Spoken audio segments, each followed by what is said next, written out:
Robschild, no investment advice. Welcome to the show where we view the financial markets using Benjamin Graham's investment philosophy, macro technicals, and a touch of crystal ball gazing. Today is Thursday, April 24th, 2025. Today's episode begins with our headline, De-dollarization meltdown ended. Now that the threats of dismantling the Central Bank of America have gone away, it seems to be the fire that's rising all ships right now. I still can't say we're exactly out of the woods yet, but the market clearly has a fire underneath it right now. More details in the charts in a moment. Before we get there, community topics. Community topic number 1, diversity is our strength. I had a commenter recently comment that he YOLO'd everything. In other words, you only live once. That's when you put like every dime you own into TMF, a triple leveraged treasury bond fund. Basically, it's TLT amplified. So if TLT goes up 1%, this thing goes up 3%. If it goes against you, you're not going to have a good time. So I bring up diversity is our strength only because, it's very important to have diversity, in my opinion. This is just my opinion. This is not financial advice. But Benjamin Graham has good reason to say never have less than 25% equities. You don't want to totally miss when equities are going up, even if it goes against what you think should be happening, even if they seem crazily overvalued. It's an inflation hedge. If things go against like my narratives, for example, I still have stocks that will grow a lot because the areas I have are very undervalued. And so while I do have the majority of my assets in long duration treasury bonds, I just want to emphasize my view that diversity is strength.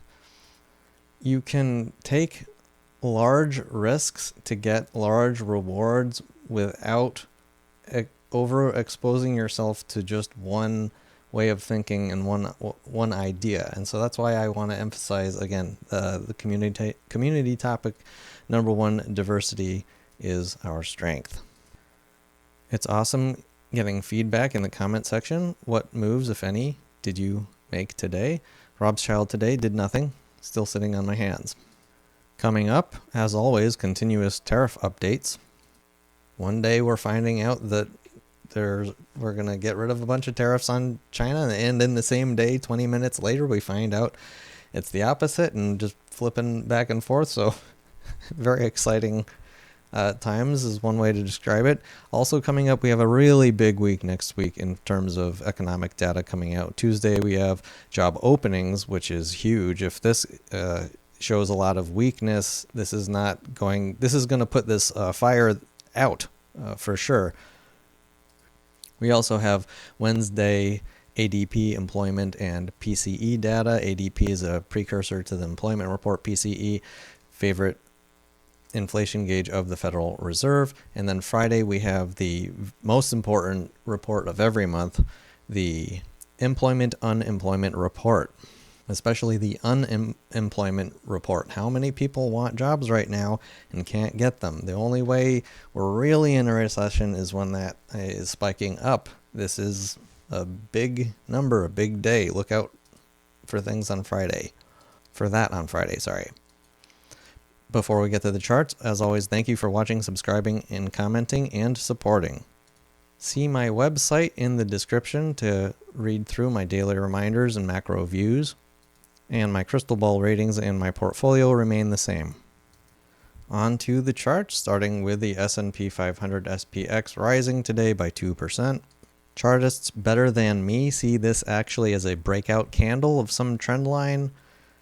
Sorry, I don't have it myself, but if we get a closing day tomorrow higher than today's candle, again, chartists better than myself are looking for the S&P 500 to drive up to around the 5,700 level before potentially rolling back over to the downside. Today's move up in the S&P 500 was supported strongly by the advanced decline line. This wasn't just a few stocks moving higher. This was everything going up today. The VIX pricing of options contracts dropped today, and this is starting to look like it may be turning into a breakdown. However, I do want to mention that we are still above 20, and when looking at the sorry about that. That was not on purpose. The VIX futures term structure, we are completely inverted now still. And so this is still saying that the market is actually still on fire here. Even though there seems to be a lot of things lifting, the VIX is still actually nervous here, which tells me that we are pricing in a chance of a complete reversal even as early as tomorrow.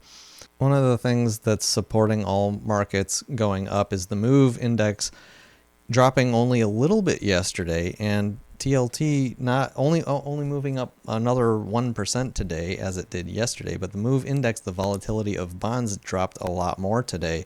This is just a big signal to me, again, with the headline of today, the de-dollarization scare is over. People aren't scared of getting back into treasury bonds right now, and so the MOVE index is sort of saying that TLT will continue higher. Just to take a quick look at TLT, like I said, from Tuesday to Wednesday, popping up 3% in the morning, cooling off. I said yesterday I was actually thinking we would gently go down a little more. No, we popped up higher today with the MOVE index dropping. So yeah, money is not afraid of bonds right now. It was getting a little cautious here. A lot of fear recently in treasury bonds. With that subsiding, we're back into sort of, fairer price discovery mode. While the VIX is still elevated and still completely inverted, it's very interesting to me that HYG, a junk bond fund, is back into this range of extremely tight credit spreads. Anytime credit spreads get this tight, it screams to me that the market is complacent and you're just setting yourself up for a blow up. I really don't have anything else to say about that. Another chart that really caught my eye today was the SOFR rate. We are 3 basis points above the floor of the Fed target rate. So this is money basically in institutions on the sidelines sloshing around waiting to see if Mr. Market is really going to keep driving this higher or not. If they're not, obviously we'll be seeing a rush to the safety into treasury bonds actually. So I'm expecting if markets collapse back down the other way tomorrow, which can happen, this is the time when we will see a rush into treasury bonds for that reason. And yeah, again, the fear of the de-dollarization phase seems to be over. All the charts today just tell me the same story the way I'm seeing it. Now to flip over to the stock bullish side, the put-call ratio dropping today.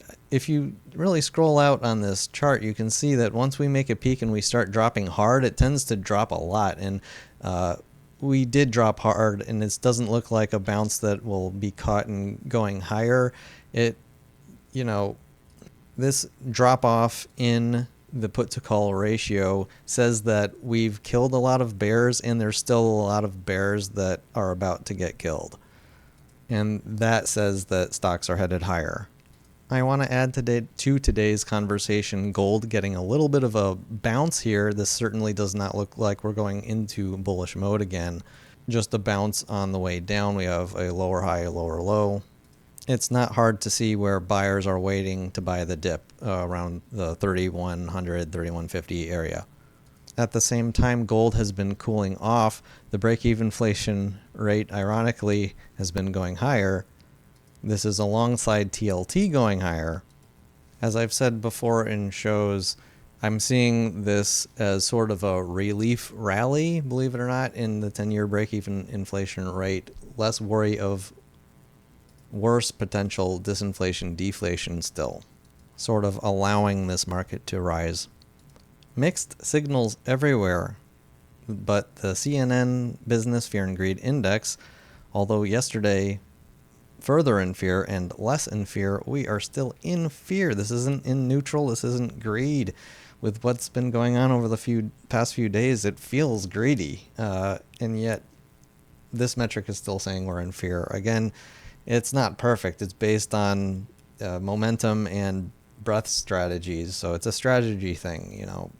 So you got to use every chart with a grain of salt. One more thing that can add bullish sentiment to worldwide liquidity, etc.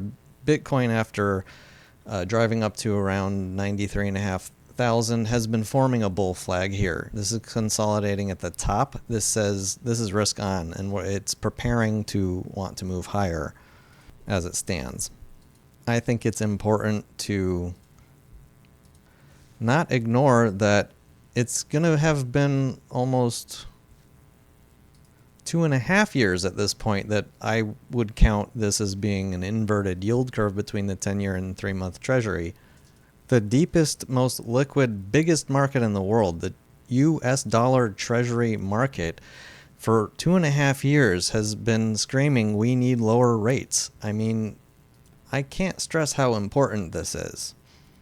A long inversion is very, very concerning, and this may be the longest inversion of all history, and it's potentially saying that we're about to see the worst depression in all of history. And today we are back at square zero.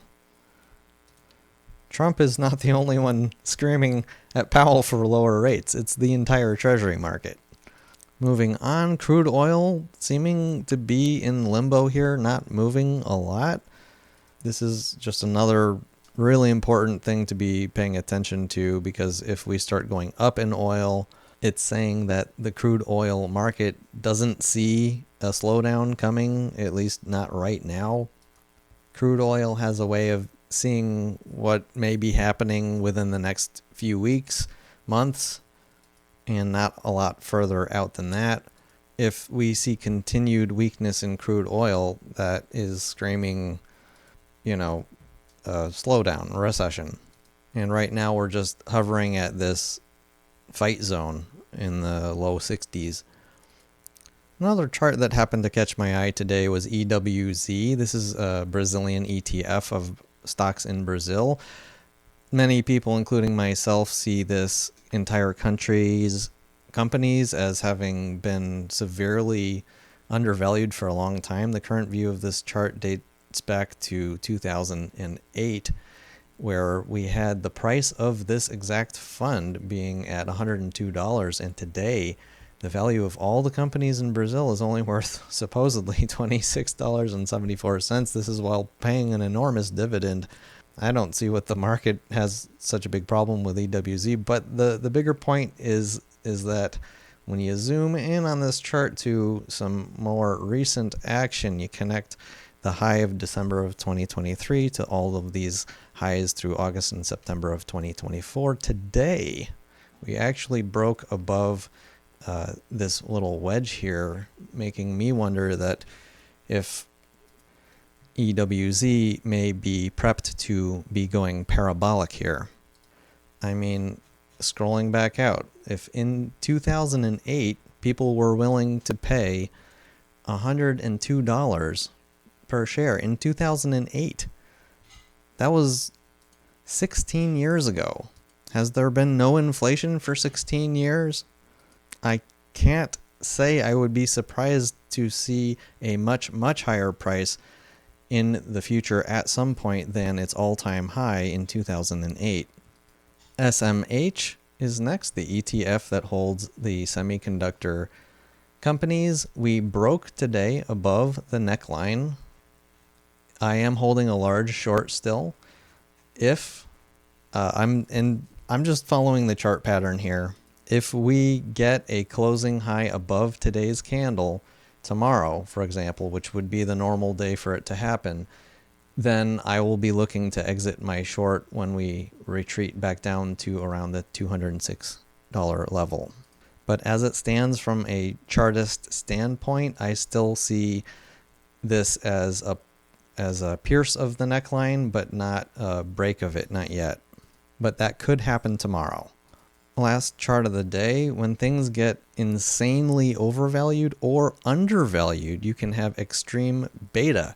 You can have extreme volatility in indexes or indices.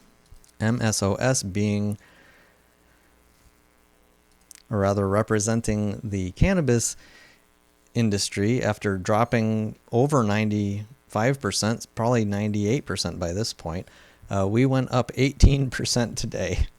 So I'm not sure exactly what's driving this. I know there's been some updates in legalization. Different states are doing different things. But anyway, I'm still holding this for investment. And it's very entertaining to see an entire ETF of stocks. I mean, these are swaps, but they represent the stocks going up by almost 18% in one day. It's very entertaining.